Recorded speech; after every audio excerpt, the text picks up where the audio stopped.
Hello friends, मैं ओम प्रकाश सिंह। आज मैं यहाँ आप लोगों के बीच में जो आया हूँ, तो मैं आप लोगों को बताने वाला हूँ कैसे स्टॉक मार्केट में एक ट्रेडर्स कब एंट्री लेता है और कब एग्जिट करेगा। एंट्री लेने के लिए उसको मार्केट में स्टॉक प्राइस मूवमेंट के बारे में पता होना चाहिए कि स्टॉक प्राइस का मूवमेंट किस बेसिस पे होता है। स्टॉक प्राइस का movement on the basis of company performance, on the basis of industry performance, on the basis of sector performance. जैसे अगर किसी भी शेयर का प्राइस मूव कर रहा है तो वो एक जोन में मूव करता है। वो जोन होता है सपोर्ट और रेजिस्टेंस। सपोर्ट उस पॉइंट को बोलते हैं जहां से शेयर का प्राइस उसके नीचे जाने के लिए तैयार नहीं है, एक ऐसा पॉइंट जहां से शेयर का प्राइस नीचे गिरने के लिए तैयार नहीं है। और रेजिस्टेंस एक ऐसा पॉइंट जहां से शेयर का प्राइस उससे ऊपर अप ट्रेंड में जाने के लिए रेडी नहीं है। तो जैसे हम लोग एक कंपनी का एग्जांपल लेते हैं, इंडिया की top company Reliance industry. Reliance industry अभी हाल फिलहाल की जो लेटेस्ट न्यूज है कि रिलायंस इंडस्ट्री 1:1 की बोनस प्रोवाइड कर रही है अपने इन्वेस्टर्स को और शेयर होल्डर्स को।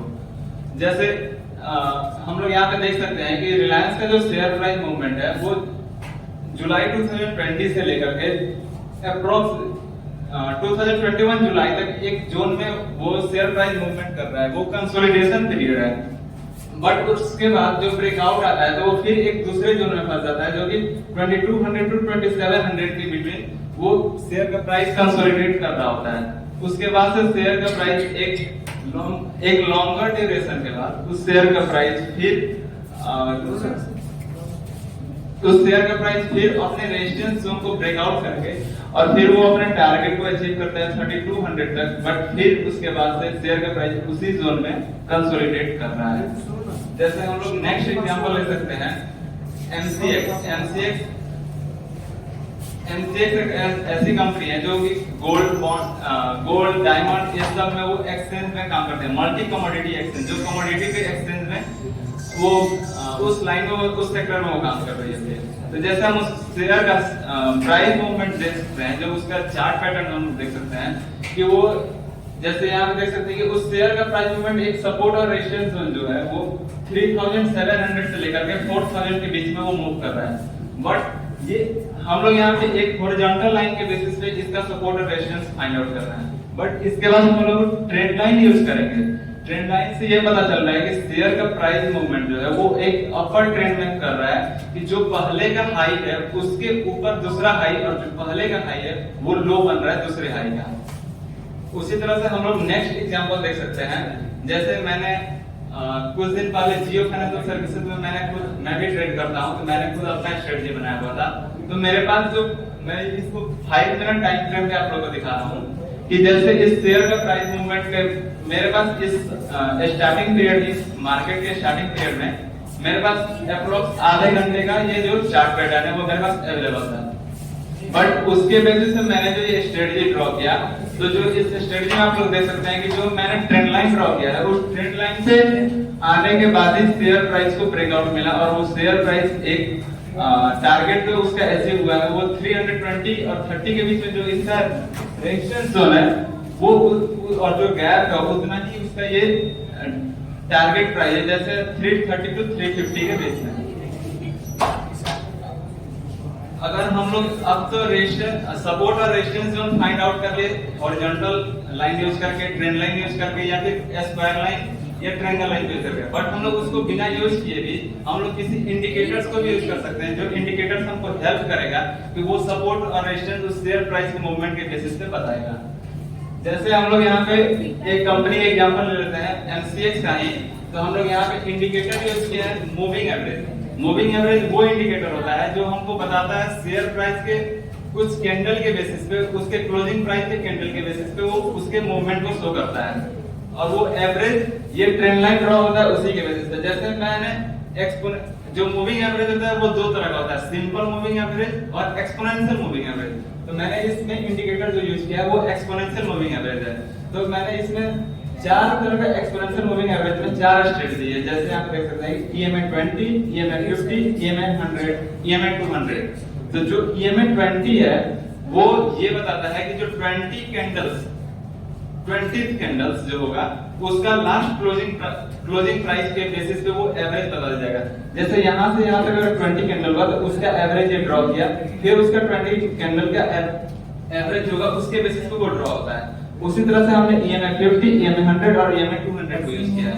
तो जैसे यहाँ पे उसी के बेसिस पे जो EMA 20 होगा वो इस शेयर प्राइस के कैंडल चार्ट पैटर्न के सबसे नजदीक होगा और EMA जो 200 होगा वो सबसे दूर होगा, क्योंकि EMA 200 को 200 कैंडल का एवरेज बता रहा है, वो सबसे दूर होगा। और अगर जो भी ट्रेडर होता है वो सबसे ज्यादा वो अगर यूज करता है अगर इंडिकेटर्स में, तो इन दोनों कॉम्बिनेशन में यूज करता है EMA 20 और EMA 50 का। उसके बेसिस पे वो मार्केट में एंट्री करता है और मार्केट से एग्जिट लेता है। जैसे हम लोग नेक्स्ट एग्जांपल लेते हैं ट्रेंड का। ट्रेंड जैसे टाटा का ये ब्रांड है, जूडियो जो मॉल है उसको आप लोग देखते हैं, वो ट्रेंड का ही ब्रांड है जो ट्रेंड टाटा ग्रुप का है। यहाँ पे ट्रेंड का हम लोग शेयर प्राइस मूवमेंट देख सकते हैं कि एक लंबा ड्यूरेशन से पिछले साल सितंबर में हम लोग देख सकते हैं इस शेयर का प्राइस 2000 था और अभी इस शेयर का प्राइस 7000 है। तो क्यों?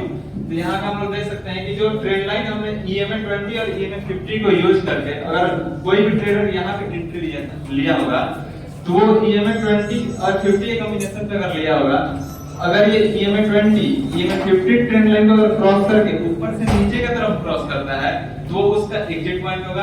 अगर EMA 20 इसके नीचे चल रहा है EMA 50 के और वो ऊपर की तरफ क्रॉस ओवर करता है तो वो उसका एंट्री पॉइंट होगा। तो जैसे यहाँ पे ना ही ये जो ट्रेंड लाइन है ना ही क्रॉस ओवर नीचे की तरफ कर रहा है ना ही ऊपर की तरफ कर रहा है, जिसके बेसिस पे वो ना ही एंट्री तो ले लिया बट एग्जिट नहीं ले रहा है, क्योंकि उसका लंबे समय तक उसका जो वेल्थ है वो क्रिएट हो रहा है।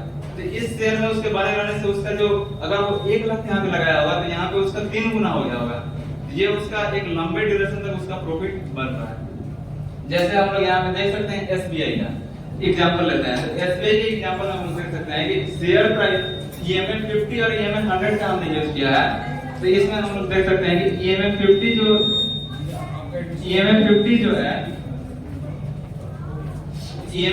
जो है वो यहाँ पे EMA 100 को क्रॉस ओवर कर रहा है ऊपर से नीचे की तरफ, जो कि डाउन ट्रेंड शो कर रहा है, बट यहाँ पे एवरेज एक लंबे पीरियड तक वो कंसोलिडेट कर रहा है।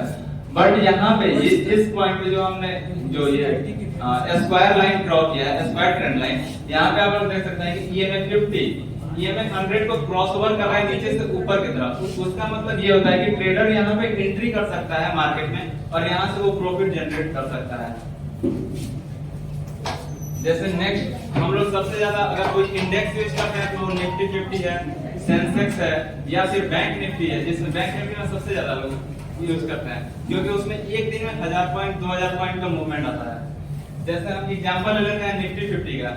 तो निफ्टी 50 में हम लोग देख सकते हैं कि अगर कोई ट्रेडर अगर यूज किया होता है EMA 20 EMA 50 और EMA 100, तो यहाँ पे वो अगर मार्केट गैप अप ओपनिंग हुआ तो यहाँ पे तो ये फेल हो गया, तो फिर वो करेगा क्या? यहाँ पे वो कैंडल के बेसिस पे करेगा या फिर कोई और इंडिकेटर। ये नहीं है कि 100% की हम इसी इंडिकेटर के बेसिस पे मार्केट में शेयर प्राइस मार्केट में एंट्री लेंगे और एग्जिट करेंगे। जैसे ये रिलायंस इंडस्ट्री का एग्जांपल हम ले रहे हैं। तो ये जो शेयर प्राइस है यहाँ से एक लंबे हम लोग देख सकते हैं कि ये प्रीवियस टाइम में ये शेयर प्राइस ये अप ट्रेंड में था और ये यहाँ तक आया। इसका ये टारगेट पॉइंट क्या है? अप्रॉक्स 2400, बट उसके बाद से ये अप्रॉक्स 2020 जुलाई से लेकर के 2021 जुलाई तक ये शेयर प्राइस एक जोन में वर्क कर रहा है, मूव कर रहा है ये शेयर प्राइस।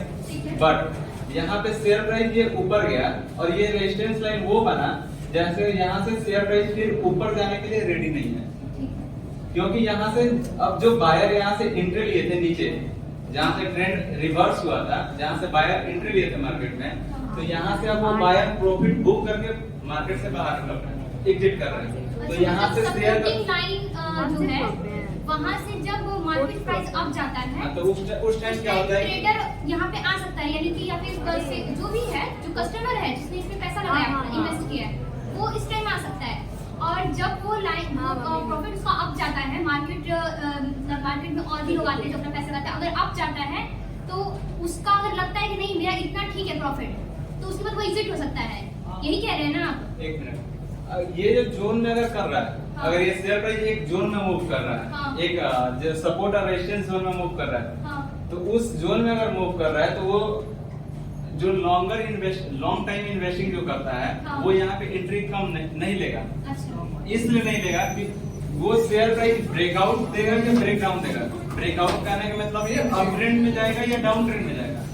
वो कंपनी का परफॉर्मेंस इस लंबे ड्यूरेशन कंसोलिडेशन पीरियड के बाद उस कंपनी का परफॉर्मेंस अगर डाउन हो गया तो वो शेयर प्राइस डाउन हो जाएगा, वो भी जानता है।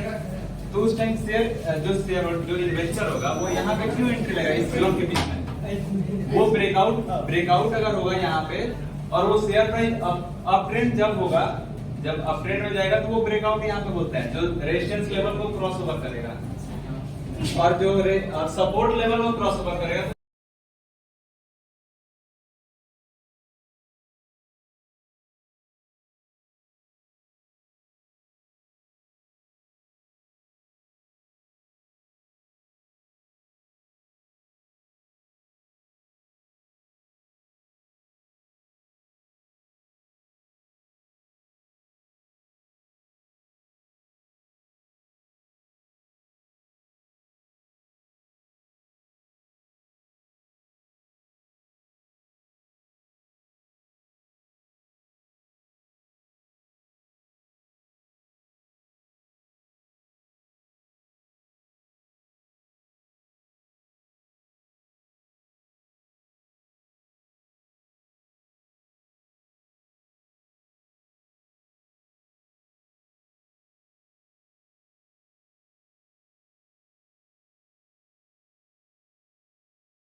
Thank you.